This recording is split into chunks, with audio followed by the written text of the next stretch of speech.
Muy buenos días para todos. Bueno, quisiera extender un saludo a ustedes y también a las personas que van a estar viendo esta predicación online, que incluye a mis estudiantes del uso del Antiguo Testamento en el Nuevo Testamento, quienes van a hacer una actividad con base en esta predicación. Quisiera iniciar con una pregunta. Si a usted alguien en algún momento le preguntara, ¿cuál es el personaje que usted más admira de la Biblia? ¿Quién se le vendría automáticamente a la cabeza? Que no sea Jesús, que no sea Jesucristo. Piénselo ahí cada uno. Seguramente, al igual que yo, ninguno diría Juan el Bautista, porque ¿quién quiere terminar decapitado por ser la voluntad de el Señor? La cuestión es que la manera como Juan el Bautista asumió el llamado contrasta mucho con los criterios con los que ahora alguien decide tomar una vocación o aceptar un trabajo. Vamos a ver una escena de la película El Diablo Viste a la Moda, que evidencia un aspecto de lo que yo quiero mencionar. Entonces veamos la escena. Señor Ravitz. Miguel, ¿cómo va todo? Bien, señor, es nuestro mejor septiembre. Genial. Escuché que Miranda sacó las chaquetas de otoño y pidió las fotografías de Sedona. ¿Cuánto me costará? 300,000. Las chaquetas debieron estar horribles. Ir Roberts. Hola. Disculpa, ella es Sandy Sachs, la nueva asistente de Miranda. Felicidades, señorita. 1,000,000 de chicas matarían por ese empleo. Adiós. Los coloco en contexto. Andrea acaba de llegar a trabajar a una revista prestigiosa de moda en Nueva York. El mundo de la moda es algo que ella desconoce y le parece completamente superficial y lo considera arrogante porque su actitud es como si estuvieran curando el cáncer.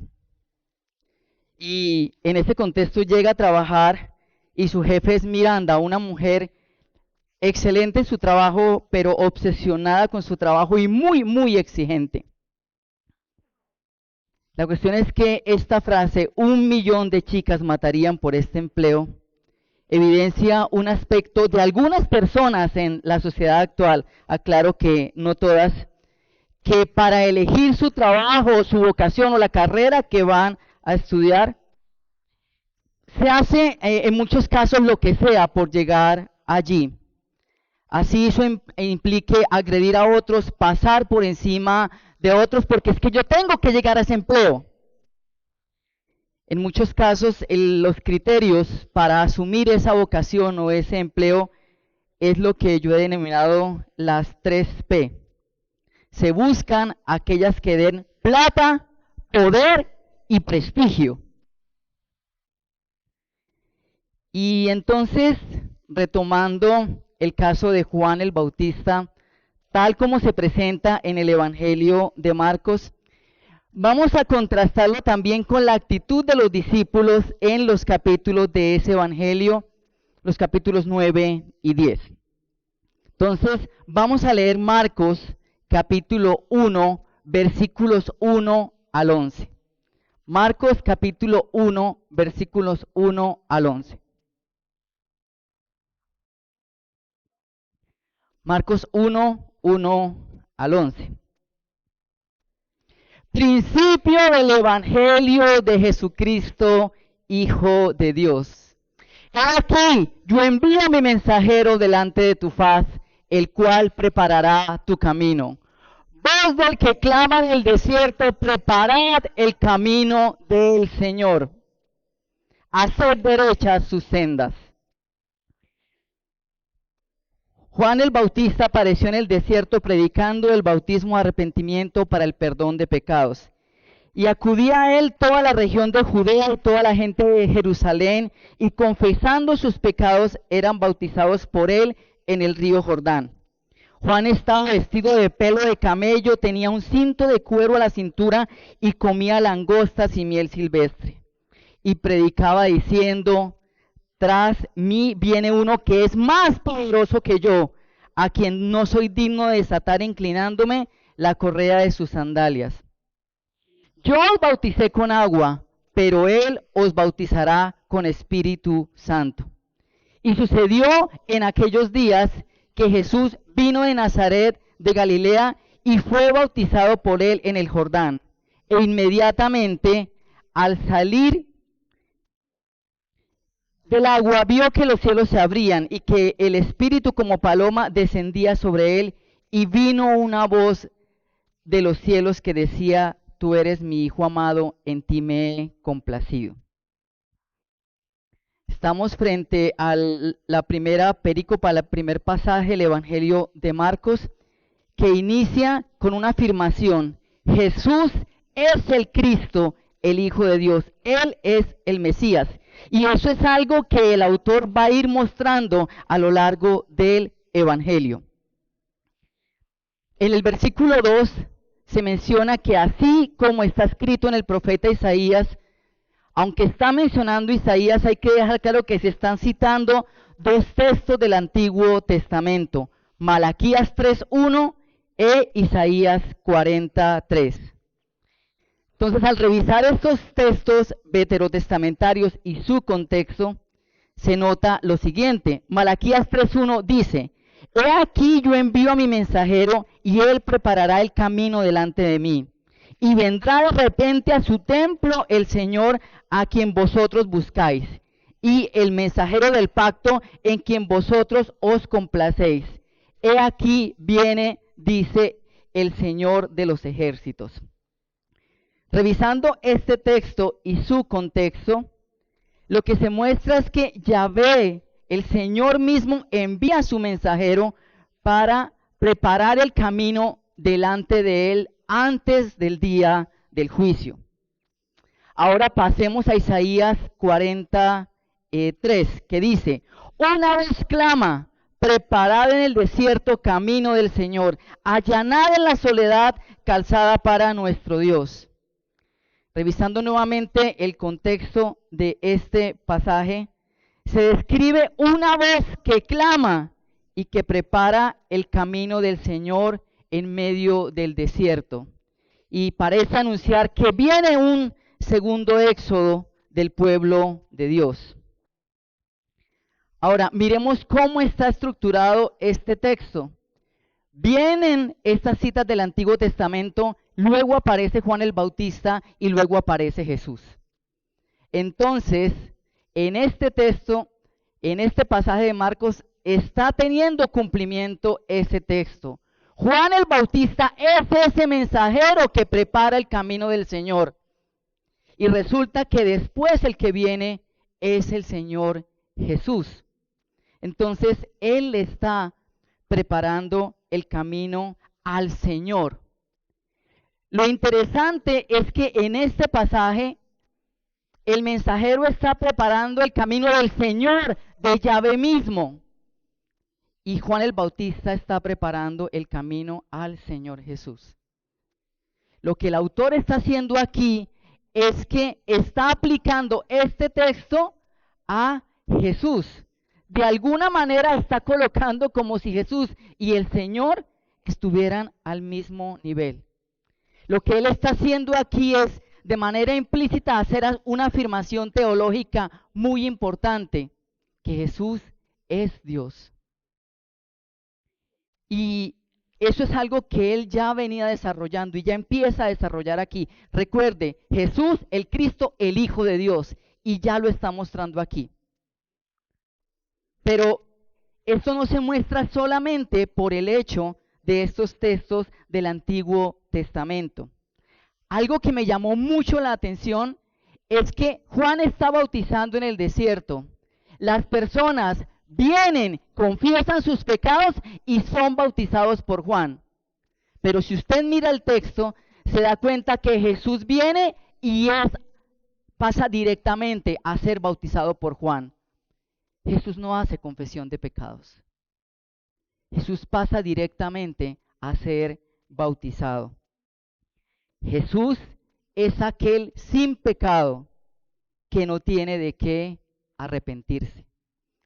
Ahora también entendemos por qué Juan está llamando al arrepentimiento. Porque el Señor viene a hacer un segundo éxodo, pero también el Señor viene a hacer juicio sobre su pueblo. Además, cuando Jesús está siendo bautizado, viene una voz del cielo que dice: tú eres mi Hijo amado, en ti me he complacido. Jesús es el Hijo de Dios, es otra forma como el texto lo muestra, y por lo tanto comparte su carácter divino. Lo interesante es que usualmente se hace énfasis en que Él es el Hijo amado, y se hace énfasis en la parte de amado, y no tanto en que es el Hijo. Ahora, volvamos otra vez y retomemos a Juan el Bautista. En el versículo 6, él es descrito de la siguiente manera: Juan estaba vestido de pelo de camello, tenía un cinto de cuero a la cintura y comía langostas y miel silvestre. ¿Será que la mención de que tenía un cinto de cuero a la cintura es decirnos cuál era la moda en ese momento y cómo era que se vestían los profetas? Pues yo no creo. El texto está haciendo aquí una alusión a 2 de Reyes 1:8, en donde se describe al profeta Elías. Ellos le respondieron: era un hombre cubierto de pelo, con un cinturón de cuero ceñido a los lomos, y él les dijo: es Elías Tisbita. Entonces, este texto alude a 2 de Reyes 1:8 para relacionar a Juan el Bautista con Elías.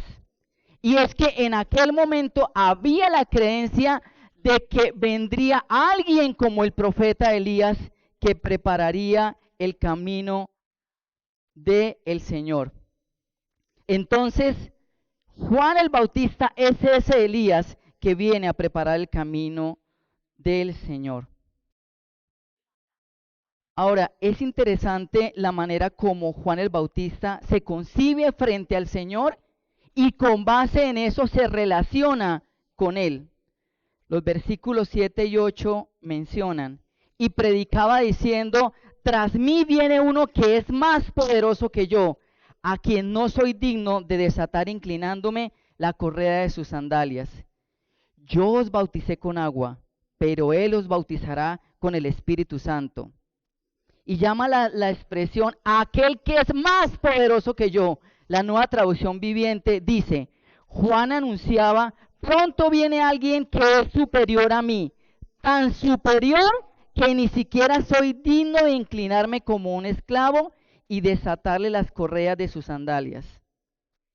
En ese contexto cultural, los discípulos servían a sus maestros del mismo modo que los esclavos servían a sus amos, salvo en las tareas más bajas, que sería quitarle las sandalias. Juan el Bautista ni siquiera se siente digno de ser esclavo del Señor. Una actitud muy humilde frente al Señor.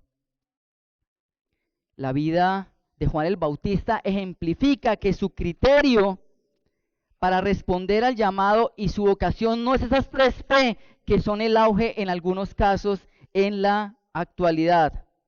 Era pobre, pues comía langostas, y no es la langosta que usted se come frente a la playa. Las langostas son insectos, y comía miel silvestre. Reconoce a Jesús como el más poderoso que él, el que es superior a él, y aunque tenía discípulos, nunca buscó un ministerio con prestigio.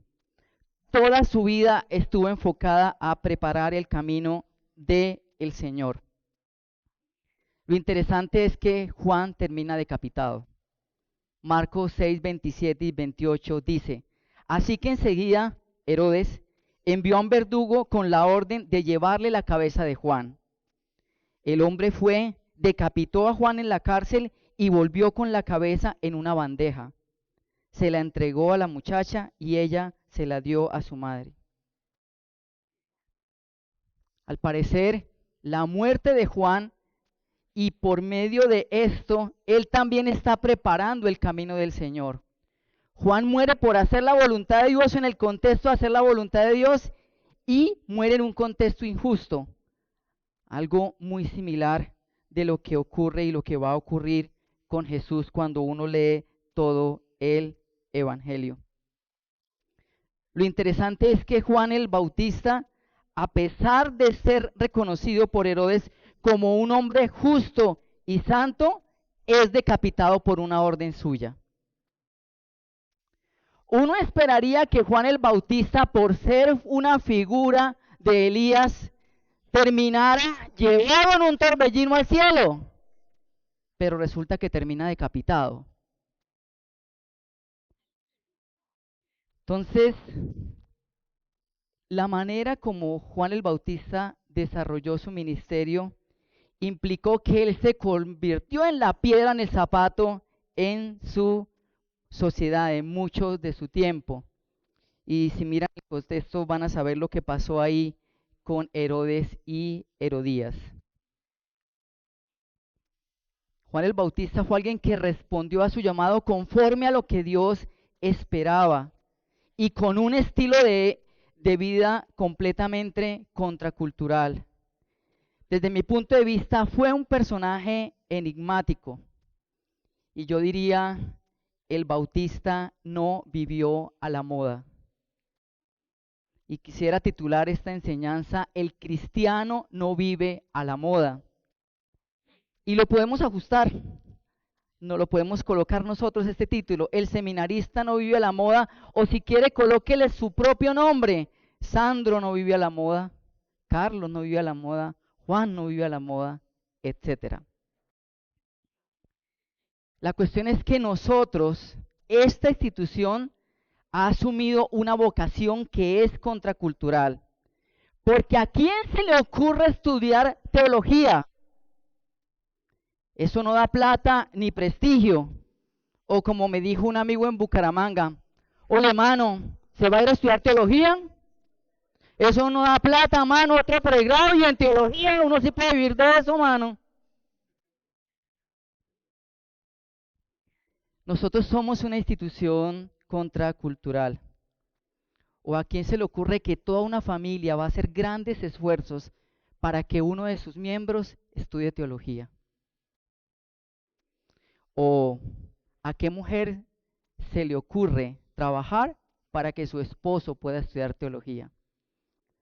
Algunas mujeres en esta institución facturan, pero facturan para que su esposo pueda estudiar. Algunas mujeres facturan para que alguien de su comunidad pueda estudiar teología, alguien de su familia. Hay mujeres que son donantes y facturan y de manera sacrificial dan de esos recursos para que haya becas para los estudiantes, para que la institución pueda funcionar. Todo esto es contracultural, porque ¿a quién se le ocurre hacer eso en ese contexto? Ahora dejemos un poco Juan el Bautista y vayamos a la actitud de los discípulos, como se muestran en el Evangelio de Marcos en los capítulos 9 y 10. Veamos Marcos 9, 33 al 35, se los voy a leer. Y llegaron a Capernaum y estando ya en la casa les preguntaba, ¿qué discutíais por el camino? Pero ellos guardaban silencio, porque en el camino habían discutido entre sí quién de ellos era el mayor. Sentándose, llamó a los 12 y les dijo, si alguno desea ser el primero, será el último de todos y el servidor de todos. En 10:35 al 38, y se le acercaron Jacobo y Juan, los dos hijos de Zebedeo, diciéndole, Maestro, queremos que hagas por nosotros lo que te pidamos. Y él les dijo, ¿qué queréis que haga por vosotros? Ellos le dijeron, concédenos que en tu gloria nos sentemos uno a tu derecha y el otro a tu izquierda. Pero Jesús les dijo, no sabéis lo que pedís. ¿Podéis beber la copa que yo bebo? ¿O ser bautizados con el bautismo con que yo soy bautizado? En contraste con la actitud de Juan, aquí los discípulos están discutiendo entre ellos quién es el mayor y pidiendo puestos de honor, porque para ellos Jesús es ese rey que se va a levantar y los va a liberar del yugo de los romanos. La cuestión es que esas peticiones surgen de una incomprensión del mesianismo de Jesús. A partir de Marcos capítulo 8, versículo 29, Jesús ha sido declarado por los discípulos: tú eres el Cristo, tú eres el Mesías. Pero lo que también muestra esta sección es que los discípulos no entienden qué significa que Él sea el Mesías. Porque Él, a partir de esa declaración de que Él es el Cristo, les empieza a decir: pero voy a tener que padecer, voy a morir, pero voy a resucitar. Y ellos están: sí, Señor, pero venga, ¿quién va a ser el primero cuando usted se convierta rey? Pero venga, ¿quién va a sentarse a tu izquierda y a tu derecha cuando tú te conviertas en rey? Lo interesante es que a pesar que en la transfiguración había venido una voz del cielo nuevamente que decía: este es mi Hijo amado, a Él oíd. Ellos no quieren oír al Señor y están pensando en sus propias pretensiones, están pensando en lo que ellos quieren. Parece que en ese momento, tal como son mostrados los discípulos en el Evangelio de Marcos, en esa sección, su relación con el Señor gira en torno a los puestos de honor que van a tener ellos, basado en un equivocado concepto de Él como Mesías. Pero llama la atención la respuesta del Señor. Esto no es prerrogativa de ustedes, más bien el mayor de todos es el servidor de todos. Y yo considero que con esa respuesta del Señor, Él les está diciendo: señores, el puesto del más grande en el reino de Dios no está vacante. Ya hay alguien que lo ocupa. Y si usted mira todo el Evangelio de Marcos, es el Señor mismo que entrega su vida en servicio a otros. Toda la vida de Jesús se fue en el servicio a otros, porque va a la cruz sin pecado, pero por el pecado de otros. Entonces, en contraste con Juan el Bautista, están los discípulos que solo están pensando en sus peticiones egoístas. La cuestión es, bueno, y entonces todo esto que tiene que ver conmigo. Vamos a pensar algunas cositas aquí. Veamos una escena final de la película El Diablo Viste a la Moda. Me impresionó mucho cuando intentaste advertírmelo. Nunca pensé que lo diría, Andrea. Pero realmente veo muchas cosas de mí en ti. Tú ves más allá de lo que la gente quiere y de lo que necesita, y puedes decidir tú sola. No creo ser así. Yo no podría hacer lo que usted le hizo a Nigel, no podría hacer algo así. Pero ya lo hiciste.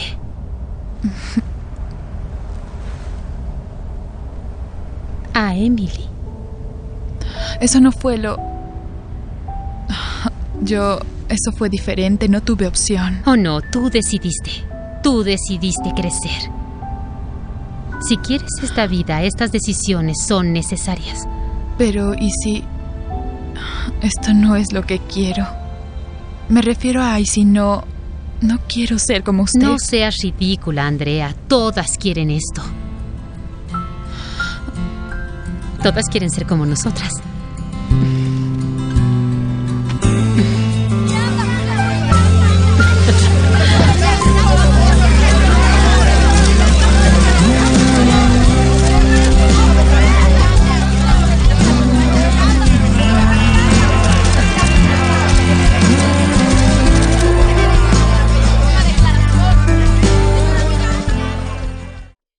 La película termina con esta escena donde Andrea se da cuenta que se está pareciendo a su jefe. Y no es solamente ya por el gusto de la moda, sino por su manera de actuar. Miranda ha utilizado todo su poder y todas sus influencias para que no se le reemplace como la directora en jefe de la revista. Así eso implicara sacrificar a la persona que ha sido su mano derecha, el calvito que salió en la primera escena en el ascensor. En esa conversación, Andrea se da cuenta que se está convirtiendo en aquello que ella juzgaba en un inicio. La cuestión es que en muchas ocasiones, de manera consciente o de manera inconsciente, los valores y estilos de vida de la sociedad van formando parte de nuestro ser. Yo recuerdo que decía, cuando yo sea profesor, cuando yo dirija un instituto bíblico, cuando yo sea líder de jóvenes, no voy a hacer esto, no voy a cometer estos errores. Y cometí y terminé cometiendo algunos de ellos. Es muy fácil asumir una actitud de juicio, de juzgar a nuestras autoridades, pensando que lo haríamos mejor que ellos. Yo predicaría mejor, yo administraría mejor, yo tomaría mejores decisiones que ellos. La cuestión es cómo asumimos esto cuando llegamos a esas posiciones. Tal vez ustedes ya las tienen o en algún momento van a llegar a ellas o pueden llegar a ellas. ¿Cómo estamos ejerciendo la autoridad que nos ha sido delegada a cada uno de nosotros? Yo tengo una autoridad delegada como profesor, pero ustedes como estudiantes también en sus prácticas tienen una autoridad delegada. ¿Están sirviendo con la conciencia de que servimos al que es más poderoso y superior a nosotros? ¿O ejercemos esto como si nosotros fuéramos los más poderosos? Por eso debemos seguir desarrollando la competencia de oír al Señor por medio de su palabra, la cual nos recuerda los valores y estilo de vida de aquel que es llamado por Dios. Estamos en un momento en el cristianismo donde la relación con Dios gira en torno a la bendición, a los beneficios y privilegios que podemos tener con ella, y no al sacrificio que implica en muchos casos servirle. Retomemos el ejemplo de Juan el Bautista. Recordemos que nosotros tenemos la vocación y que parte de nuestra vocación implica que tenemos el privilegio de preparar el camino del Señor, que regresa en cualquier momento.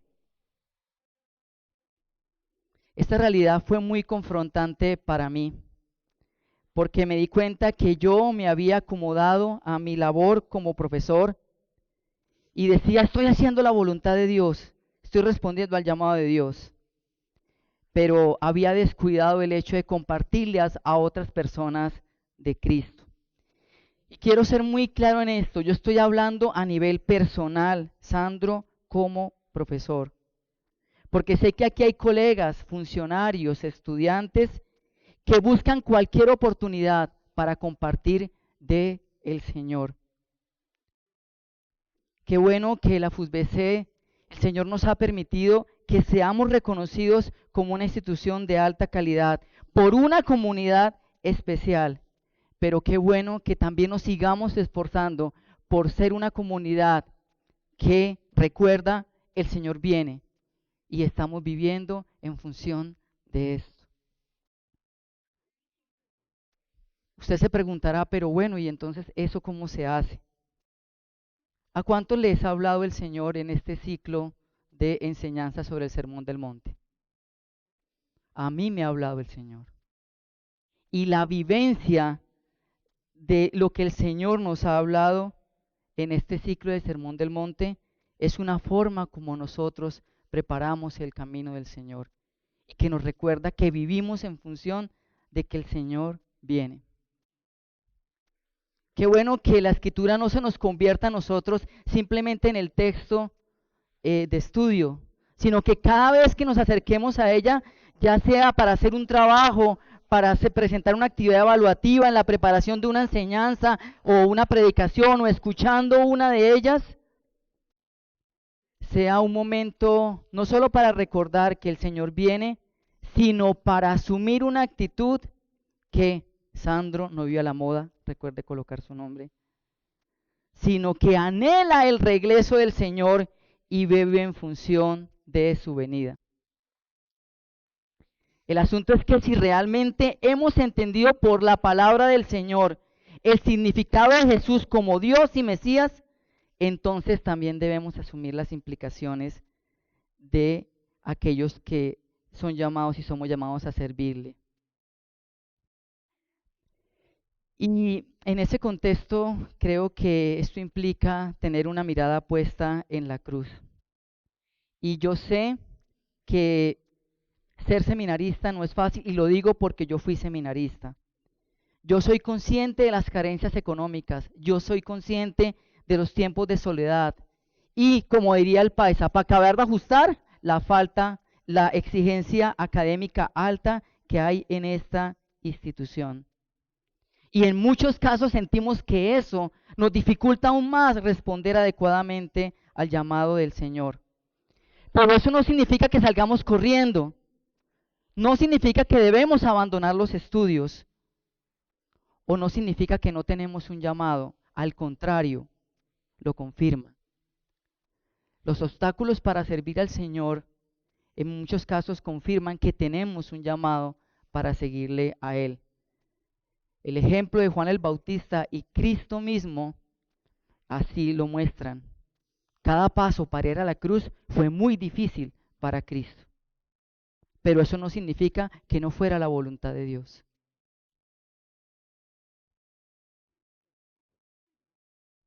La idea entonces es correr entonces a la cruz. No es un llamado a actuar como los más poderosos o los independientes, sino a correr a la cruz. Ejercer nuestro ministerio no es ir en pos de plata, poder y prestigio, sino que es un llamado a ir a la cruz para morir a estos deseos si se están presentando. Y la cuestión es que si se trata de modelo, yo no tengo excusa, porque desde mi tiempo como estudiante y ahora como profesor, he servido junto a colegas, funcionarios y estudiantes que han optado por el camino de la cruz. Han servido fielmente al Señor a pesar de enfrentar situaciones complejas de salud, de pérdidas, de sufrimiento. Algunas nos enteramos, otras ni siquiera sabemos, pero siguen sirviendo al Señor. Algo que me confrontó mucho en mi clase de teología del sufrimiento fue enterarme de todas las situaciones difíciles que estaban viviendo muchos de los estudiantes. Y a pesar de eso, seguían estudiando y seguían sirviendo al Señor. Podemos responder al llamado y esperar la venida del Señor en la posición en la que yo estoy. Ignorando la cruz o dándole la espalda a ella. O podemos, más bien, siempre, todo el tiempo, cada vez, tener la mirada siempre puesta en la cruz.